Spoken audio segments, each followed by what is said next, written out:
Today on the Locked On Blues podcast, the St. Louis Blues defeat the red-hot Boston Bruins 4-2 on the road. Robert Thomas extends his point streak to 10 games, as do the Blues, longest win streak of the season. Maybe the best stretch of hockey the Blues have played all season. Probably the best stretch of hockey the Blues have played all season. Lots to talk about. More positive vibes on this podcast, finally. It's going to be a fun episode. Make sure you stay tuned. You're Locked On Blues, your daily podcast on the St. Louis Blues. Part of the Locked On Podcast Network, your team every day.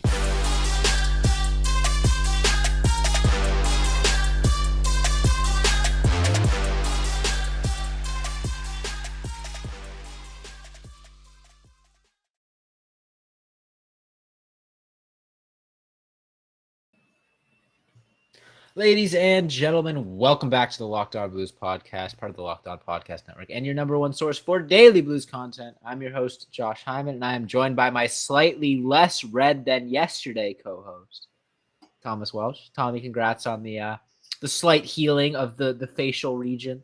It was looking pretty rough thank yesterday. you. Thank you. I appreciate that. All the bright scarlet peeled off. That's felt good. like my leopard gecko just basking under the sun. So we've elevated to a slight pink now. So Hopefully it was like tomorrow, that scene in American Psycho when he's peeling off the face mask slowly. Exactly. Yeah. There you go. Well, beautiful. glad to see that. And not only did we have good news in Tommy's sunburn slightly healing today, we also had good news in the St. Louis Blues winning a very, very tough matchup against probably the hottest team in the NHL in the last 2 weeks or so, in the Boston Bruins. Bruins were absolutely on fire, had been dominating on home ice. Sure, they were a little shorthanded, but still was going to be a tough game regardless. And St. Louis Blues came away with a pretty strong victory. So we're going to get into that. Before we do, want to thank anyone and everyone out there for making Locked On Blues your first listen, making us part of your daily routine, because we are free and available on all podcast platforms. Now, it was a little touch and go there at first. Bruins did go up 2-1 and had a ton of zone time even after it was tied up at 2, but the Blues did a good job of weathering the storm. There were some shifts there where they seemed like they were out there for 2.5 minutes in their own zone and really didn't allow a ton of high danger scoring chances. Just the Bruins kept cycling. It didn't get a ton to the net. So real display of fortitude by the St. Louis Blues tonight. Tommy, what do you like in this game? Well, I think everybody, especially on the defense, was buying into like the playoff mentality of clearing the crease, right? Keeping bodies out of the way, letting Ville Husso see when he needs to, but also blocking shots when they need to too. And I feel like that blocking shots factor has kind of been, I wouldn't say missed entirely by the Blues this season, but it's kind of been lackluster for the most part. But as we get closer to playoff hockey and as the games wind down in this season, you're less and less likely to get injured in that time frame. So I think the Blues, I don't think it's any coincidence that the Blues are having their longest win streak of the season right now. I think they've got a lot of veteran guys that know that the NHL season is a marathon, not a sprint. And so maybe, even though we'd love to see the Blues sprint for the entire season, the fact of the matter is nobody has that much in the tank, and injuries are going to bog up the same way with doing that. So I think they conserved a lot in their tank, and we're seeing what happens when they empty the tank now, and it is some top tier hockey. And I think, Josh, you and I are on the same page. We were talking about before the podcast that this team is absolutely ready for the playoffs. Now, they got to keep this momentum going, obviously, and like you said, the Bruins were missing some guys, but I think it's kind of understated that the Blues are kind of banged up too. I mean, Tyler Bozak's not in the lineup. This is Torey Krug's first game back from injury as well. So, like, the Blues weren't 100% either. Right. And I think when it comes down to it, both of these teams are very talented. Both of these teams will be playoff teams. The Blues ended up on top this game, but it really could go 50-50 in terms of a 7-game series. So it'll be exciting to see how the Blues stack up against the rest of these teams. I think the last game of the season is on the 29th, which is crazy. We're like halfway there through the month. Yeah. Tommy, I got a trivia question for you. How many times have the Boston Bruins lost in regulation on home ice in the last 2 months? Coming into tonight, how many times have the Boston Bruins lost in regulation on home ice in the last 2 months? Oh man, if we're bringing it up on the podcast, feel like it has to be surprisingly low. Like it's just because like you were talking about positive vibes, it's going to be a positive vibes podcast. I'm going to go with, I feel like it's 1 or 2. I'm going to go with 2. Since March 9th, coming into tonight, the Boston Bruins had lost in regulation on home ice 1 time. It was close. 1 loss in the So now last it's 2 2. months. So now it's 2. I'll take it. Yeah, hot. One of the hottest teams in the NHL, one of the hottest teams on home ice, and the Blues continued not only their point streak, but I think I heard on the broadcast this is their 9th straight game with 4+ goals, which is absurd. Like, that's a statistic that seems like otherworldly when you think about it. Like, because I don't think they've won all 9 of those games. I think one of those was that crazy Edmonton game that they lost in overtime. But we talked about like this offense not being able to carry the Blues, so far. You got to rely on the defense. And I feel like there have been games in this win streak, in this point streak, where we haven't even been like talking about the offense. We've been praising the defense and kind of taken for granted the fact that, oh yeah, and we also scored 4 or 5 goals. Now here we are, 9 straight games with 4+ goals. And I honestly don't think that the offense has been far and away the best asset of the Blues game. I think there have been games when the defense has almost outshined the offense. And I don't want to say tonight was another example, but the play in the defensive zone, especially when the Boston forwards were just forechecking and not allowing anything, or the penalty kills. The defense was really strong tonight, once again. Yeah, and I think the Blues, like their forwards played defense really well too, and I think that comes down to the back checking and just staying, like going out and doing your job, right? I know like guys are gonna go out there and like empty the tank and get tired and all those things, but like at the end of the day, like you gotta work, you gotta back check, you gotta work without the puck, even when you're not expecting the puck. And I think a lot of the Blues players did that. And really, besides his goal, we talked about the impact that Bergeron has had this season on every team, even besides the St. Louis Blues. But dude's just been on an absolute rampage in terms of production. But I wouldn't say I didn't notice him, because you're always going to notice Bergeron, but he was kind of quiet tonight. Like I said, besides his goal, which happened like 30 seconds into the game. But I think that's a strong testament to Ryan O'Reilly and the game that he brings, even when he's not filling up the score sheet, because he hasn't really this year. He hasn't had to, because the Blues have had so much primary and secondary scoring outside of Ryan O'Reilly that he can focus more on his defensive game and shutting down the star players for other teams. I think he did that tonight with Marchand and Bergeron. Yeah, absolutely. I think the Bruins had to rely a lot on their depth tonight. And we did talk about in the preview episode that if the Bruins had one weakness, it would be their depth scoring. And I think that was really tested tonight. And we saw examples of that sort of struggling. I think Bruce Cassidy called out Charlie Coyle in the post game, saying that I don't remember which goal it was, but there was one opportunity where he quote refused to shoot. Blues went down the other way and scored. So, I mean, not to say that the Bruins and Blues are going to match up in the Cup final again. I don't think my family could take that. Just rip it apart. Yeah. Oh God, dude. I can't. We can't go through that. We can't go through that again. Legitimately, I don't think my mom's heart rate would survive that. The Bruins missed a couple tap-ins though too, like right on the doorstep. That's what I'm saying. That's what I'm saying. And there was that one. I forget who it was. It might have been Justin Falk, where the puck got behind Ville Husso, but he swatted it out at the last second. So, it could have been a much closer game. That's the thing with these teams like the Boston Bruins, where they have such a insignificant weakness that's, we got to really focus on targeting. The Blues did a really good job of that and forcing the Bruins to rely a little bit more on their depth scoring. It's not going to work every time you play him. Sometimes Charlie Coyle is going to take that shot or whatever, what have you. Those tap-ins are going to go in. But when, like you said, when you're shutting down guys like Patrice Bergeron and Brad Marchand, it's going to be a lot harder for the Boston Bruins to win a hockey game. That being said, we're going to continue this conversation in the second segment. Lots to go over. Going to get into some of the individual performances and have a heated debate over who's locked on player of the game outshined the other, because both Torey Krug and David Perron had a goal and an assist. So should be a fun conversation there. Make sure you stay tuned. But before that, I want to tell you guys about one of our newer sponsors, and that is Shady Rays. Now, Shady Rays is an independent sunglass company that gives you the features of a nice $200 pair of sunglasses for a fraction of the price. That means polarized lenses, well-constructed durable frames, and premium high-end finishes, Also, something you won't find anywhere else is Shady Rays' insane protection program. Shady Rays includes lost and broken protection on every pair. They'll send you a brand new pair if you lose them, no matter what happened. Give them a try, and if you don't love them, you'll pay nothing.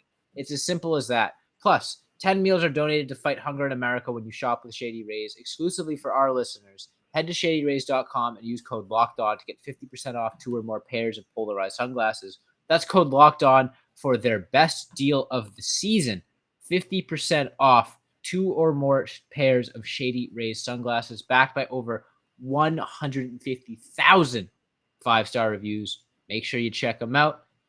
And while you're on your computer or whatever, bet on the Blues over. They've been scoring a ton of goals lately, and I'm assuming they're going to continue to do so. There is no slowing this offense. And like I said, you're missing out if you're not betting the over. And when you're going to do that, Tommy, where do you think they should go? BetOnline.net. Yes, sir. BetOnline.net is your number one source for all your betting stats and sports info. Find all of the latest sports developments, league reviews, and news, including this year's basketball playoffs and the start of the Major League Baseball season. BetOnline is your continued source for all your sporting wagering information, from live betting to playoffs, esports, and more.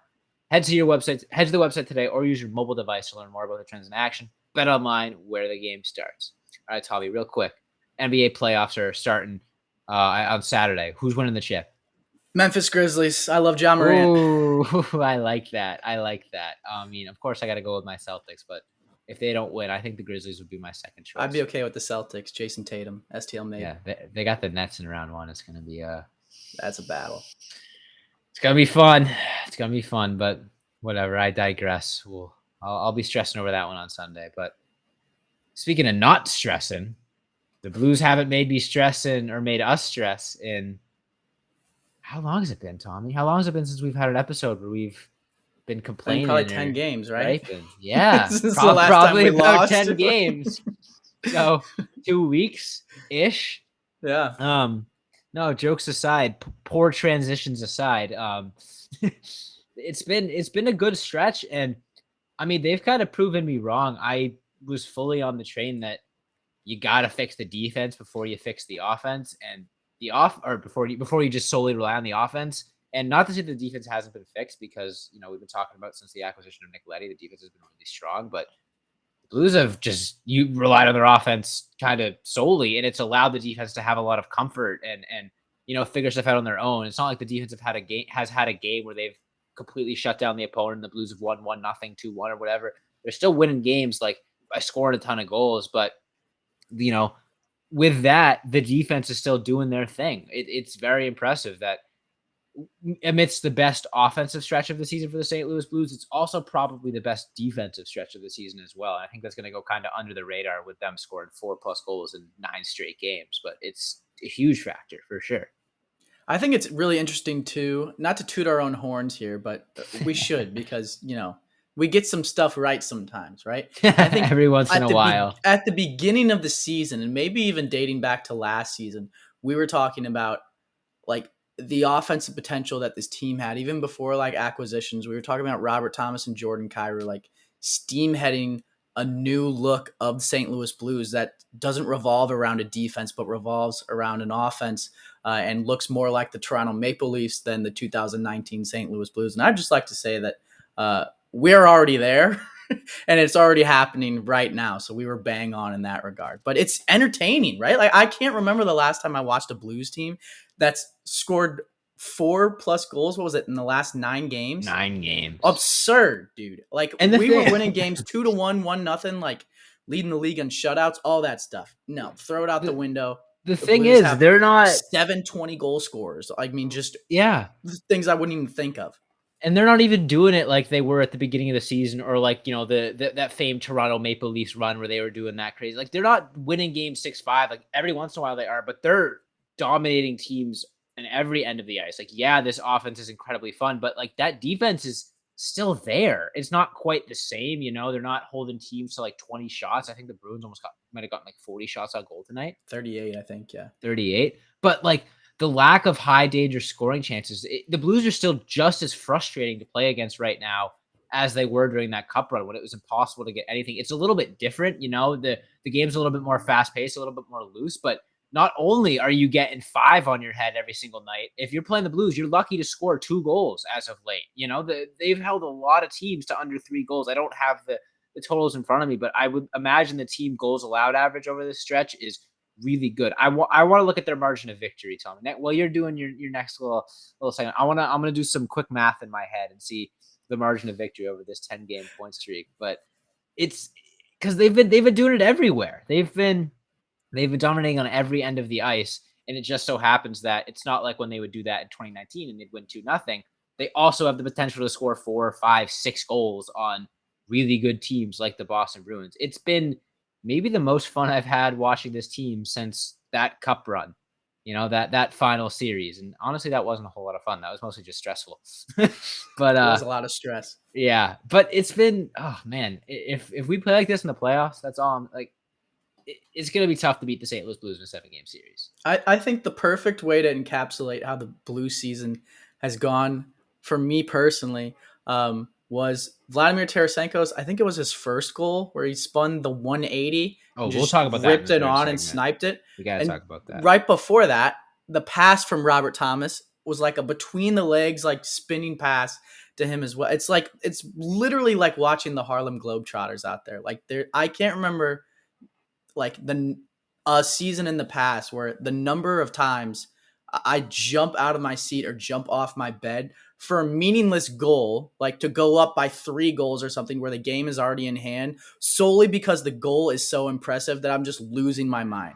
I mean, even the last goal that the Blues scored tonight, Pavel Buchnevich had like a no-look pass that was just straight out of literally Harlem Globetrotter stuff. Like these guys are going out there and just having fun with the puck while also playing just at absurdly talented levels offensively, and it just makes for an insanely entertaining product, led by Robert Thomas. Not so much Jordan Kyrou right now, but the beginning half of the season was Jordan Kyrou too. So like it really is just it's a fantastic time to be a Blues fan because we're competing, we're getting hot at the right time near the playoffs, and like even to the conversation of like this team is playing like Harlem Globetrotters, like the chemistry and like you can tell that each player and their lines are getting more comfortable with each other every game. Like if you compare the Tarasenko, Buchnevich, and Robert Thomas line to what they looked like playing with each other at like the beginning of the season, it's just night and day stuff. And so, yeah, exactly. So who knows what they're even going to look like come playoff time when like it gets down to the nitty gritty, like the pressure is on. They have more games to work on that chemistry. I'm so excited for this Blues team heading into the Stanley Cup playoffs. Yeah, absolutely. And for the record, over the last 10 games, the St. Louis Blues have outscored their opponents by 20 goals, which is an average of 2 goals. What'd you say? Per game. Let's say that again. Over the last 10 games, which includes 1 loss. The St. Louis Blues have outscored their opponents by a total of 20 goals. Wow. No team is like teams aren't even getting close to beating this Blues team over this 10-game point streak. They got a couple 1-goal games in there, but they've also got a lot more 5-1, 4-2, whatever games. It's been real good hockey. We're gonna get into some of the more individual performances. Like I said, I want to spend a little bit of time talking about that goal just because holy crap, that was one of my favorite goals of the season. We'll talk about, like I guess, some more of the individual performances because there were 4 2-point scorers tonight, something like that. Yeah, so want to continue to talk about that. Should be a fun third segment, but before that, I want to tell you guys about Rock Auto. With the ever-increasing number of makes and models, it's now impossible for your local chain auto parts store to stock all the parts you need. Why endure often pointless or seemingly intimidating questioning and wait while the person behind the counter orders the parts on their computer, choosing the only brand their warehouse happens to carry when you have access to computers or your computers with access to rockauto.com at home and in your pocket. Rock Auto is a family business serving do-it-yourselfers for over 20 years, and all their prices are reliably low for every single customer. So go explore their easy-to-use website today to find the solution to your auto parts needs. Go to rockauto.com right now. See all the parts available for your car or truck. Right locked on in their How Did You Hear About Us box so you know that we sent you. Amazing selection, reliably low prices, all the parts your car will ever need. rockauto.com. We'll be right back to wrap up today's episode.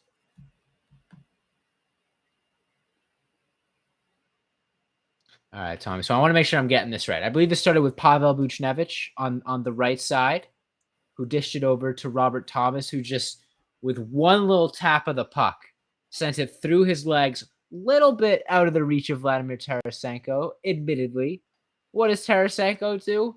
He uses it as an opportunity to trick Jeremy Swayman by catching the puck facing backwards, all of a sudden turning around, doesn't even look up from the ice, and just fires the most pinpoint accurate laser wrist shot into the top corner over Swayman's shoulder. From like a tic-tac-toe standpoint, that might have been my favorite goal of the season. Just how we talk about turning something into nothing all the time. Yeah, it was a 3-on-2, but Robert Thomas threw that pass blindly, a little bit out of Tarasenko's reach until he turned around and shot that. I'm like, oh man, that was a missed opportunity. And all of a sudden he spins around and he goes, just kidding. This is what I wanted to happen, and scores one of the best goals of the season for sure. Well, you say Robert Thomas passed it blindly, but I think there's been probably like 75 times where I'm like, there's no way that Robert Thomas saw that guy, but he continues to find guys with eyes in the back of his head. So I think he knew that Vladimir Tarasenko was behind him. And I think he knew that if he was going to skate over closer to Buchnevich, he'd draw his defenseman over there. So once the puck came to him, all he had to do was close his eyes and throw it back there somewhere, and Vladdy could get it. Like you said, it was almost out of his reach, but he got it, spun around, shot, and scored. But I think it's also important to note that I think a couple minutes before that, Vladdy ripped a one-timer and it rang off the pipe Off the post. right past Swayman too. So, I mean, the dude was just getting looks all night. And that doesn't even count as a shot on goal. So the dude was just getting looks all night long, playing the best hockey we've seen from him in years. And it doesn't look like he's going to be slowing down anytime soon, especially with his past performances in the playoff. In the playoffs, I think we could be looking at a next level Vladdy come playoffs this season, especially with the Robert Thomas chemistry and Buchnevich chemistry that they've developed. Yeah, another play that really impressed me tonight was Torey Krug in his return from injury. It was, I don't want to say it felt rushed, but it was definitely a little bit earlier than was anticipated. This kind of came out of nowhere. I feel like if this game wasn't against the Bruins, he might not have played. 100%. I agree with that. Just based on how quickly the turnaround was between, like, we have no update on Torey Krug to, he's playing on Tuesday, by the way. Not to say he was unhealthy by any means, because he looks like he hadn't missed a beat tonight. Beyond his goal, which, first of all, he could have had a second goal, got reviewed for offsides, which it was offsides, but still. So he was everywhere. And one area that I really impressed me for Torey Krug was, like, on that power play, just swinging the puck around. And I kind of wanted to transition into talking about the power play as a whole. Because even though they weren't as successful as they could have been tonight, I don't know what the number was at the end, but they got a lot of power play opportunities if they didn't capitalize on it early.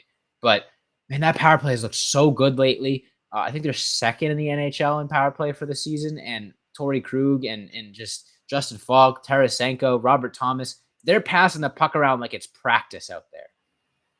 They do move the puck really well. So they were 1 for 4 tonight, so they did capitalize on one of them. But like you said, they had a lot more opportunities that they could have taken advantage of. But it's always been the Blues' bread and butter to excel at 5-on-5. So, but with this new offense, you never really know. And like you said, like, they look so smooth out there, like it's practice, just slinging pucks around. I really don't think it matters. And even in Torey Krug's absence, like Nick Leddy being at the quarterback position of that power play, he slotted right in and looked really good too. So I really don't think it matters who's on the other side defending the Blues power play. They have, like, a strategy in mind and, like, the plays that they run, and they pretty successful. I think they hit another post on a power play play that I think was Ryan O'Reilly took the shot. So they could have had 2 more goals at the least tonight, a couple inches one way or the other. Yeah, and there's so many times, like, on that power play, or not even on the power play, just like in the offensive zone in general, where not just get tonight against the Bruins, but in general over this 10-game point streak, but to hone in on tonight, where the Bruins would be trying to break it out and the Blues would kind of make a contested play at the blue line. The puck would be sort of in limbo, battling it out, and all of a sudden the Blues would set back up, like, instantly. Like, it would be a scramble at the blue line. Next thing you know, they're set back up, making a perfect, behind the back pass to the other defender or whatever. There's so many quick passes that got the Blues out of danger tonight that I feel like that goes underappreciated. Hockey is such a fast game, and there are so many times where the Blues of old would have thrown a pass to someone's skates or throw a wild shot on net where they just made the quickest decision, quick pass, short pass to get them to reset up. And that's one thing I think has been so huge for them lately is their decision making. I don't think I've seen, the team make some really poor decisions in a long time. There have been a couple of turnovers here and there for sure, but it really seems like they're playing the sharpest hockey of the season. It does. And I think one of the biggest things that stood out to me in the Blues performance was they were just strong on pucks. I know like it's kind of a cliche when like coaches talk about it, like we have to be stronger on pucks. Like that's like stereotypically like the go-to knee-jerk reaction for what a coach like blames a loss on sometimes. But really like that could be the difference in hockey games, especially when it comes to playoff caliber teams, is like those 50-50 pucks. Like if they're all going one team's way, chances are they're going to be possessing the puck in the offensive zone. And as we saw tonight, like you were talking about earlier, like when the Blues are on the ice and their defensive zone hemmed in for like 2 minutes and 30 seconds, I think at one point, and they ended up having to take a penalty. Like by the fourth line too, I think you're gonna get gassed, and like that can be detrimental to any team and just completely swing the momentum for any game. But I think the Blues did a fantastic job of staying strong on pucks tonight and winning those 50-50 battles. Like just going out there and wanting the puck more than the guy next to him and the opponent that they're going up against. And it really looked like the Blues did a fantastic job of that against the Bruins. Yeah, absolutely. I think it was one of the strongest wins of the season for sure, just given the circumstances, given how hot the Bruins were playing. And continue the Eastern Conference road trip this week. I'm not sure who our next opponent is. I think it's like Buffalo or something? I think it's Buffalo. Yeah, it's Buffalo. Buffalo on Thursday, and then and Power. Had a pretty decent game tonight. I think it was like a +2. Yep. And then on Paige Saturday, had another goal. we got another game against our more than likely playoff opponent. Little 3:00 matinee against the Minnesota Wild at home.